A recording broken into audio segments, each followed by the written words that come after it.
Hello and welcome to Troy Talks, a show designed to support you in producing breakthrough results in areas of life that you're stuck.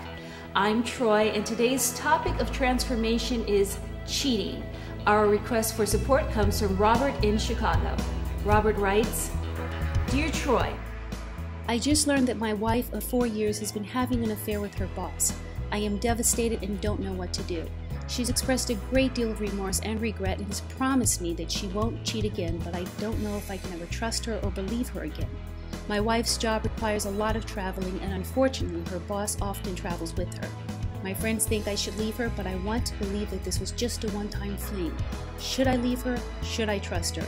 How will I know that she'll never cheat on me again, especially when I know she will be traveling in the future with the same man? Please help me transform this now."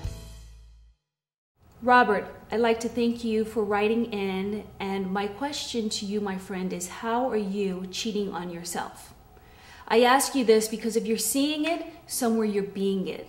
Life is always an inside job. So your wife's cheating on you is nothing more than a physical manifestation of a personal internal experience that you're having. So if you want to see something different out there in the world, then something different needs to transform here inside of you, within yourself, okay? Now, let me just break it down for you.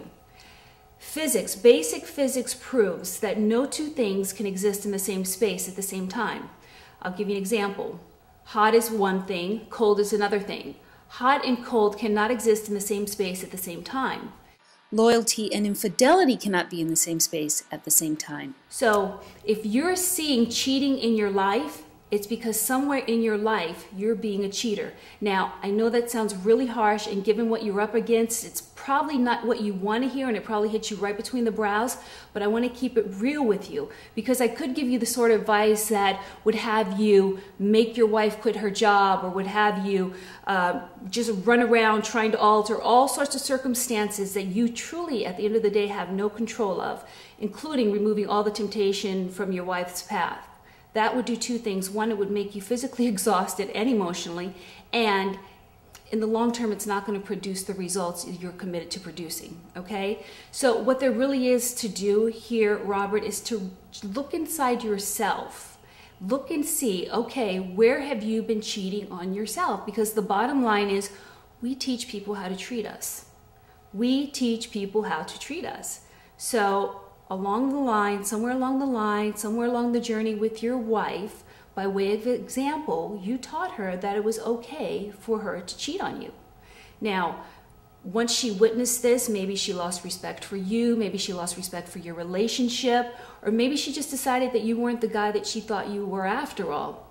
But somewhere by way of example, you taught her that it's okay. Now, before you start beating yourself up and making yourself bad and wrong for who you weren't in that relationship, I really want you to get that there are no accidents. Like, this is happening right now because now is the time for you to transform this. Now is the time for you to really take some personal inventory and look and see, where have you given up on yourself?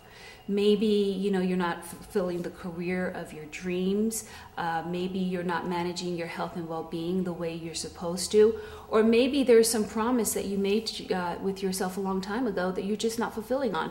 Somewhere there's a commitment that you made to yourself that you're not fulfilling on. And how that shows up in the world is that people are not fulfilling on commitments that they made to you. So what is there to do? It's really simple. And the great news is that if you take this advice, Robert, you will be at the source of your own transformation instead of the mercy of circumstances outside of you. So what there really is to do is just sit down, take some personal inventory, make a list, see where you gave up on yourself, see where you sold out on yourself, see what commitments you broke to yourself, with yourself. And then this is what's going to happen, okay? When you actually shift the way that you are relating to yourself, when you bring honor and when you bring loyalty into the relationship with yourself, one or two things are going to happen in your relationship with your wife. The first thing that might happen is she will notice a shift in you, and there will be an instant shift in her.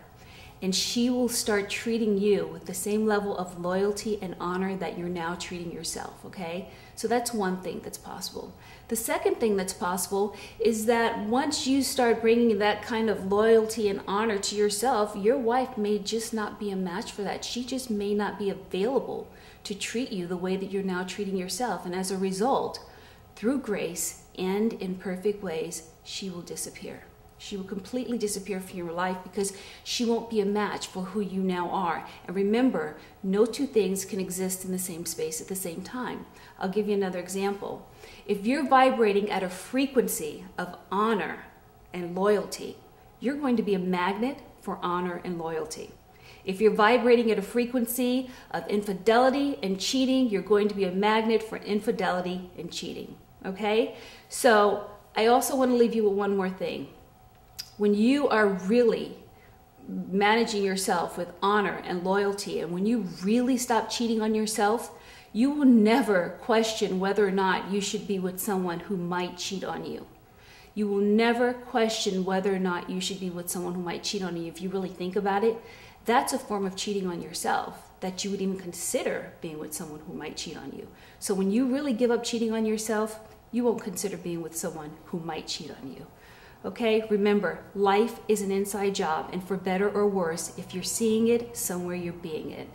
Robert, I want to thank you for writing in and sharing your experience with us today, and I wish you a very, very powerful transformation. Okay, so that wraps up this session of Troy Talks. As always, I'd like to thank you for stopping by, and I welcome your comments, your thoughts, and or your requests for advice.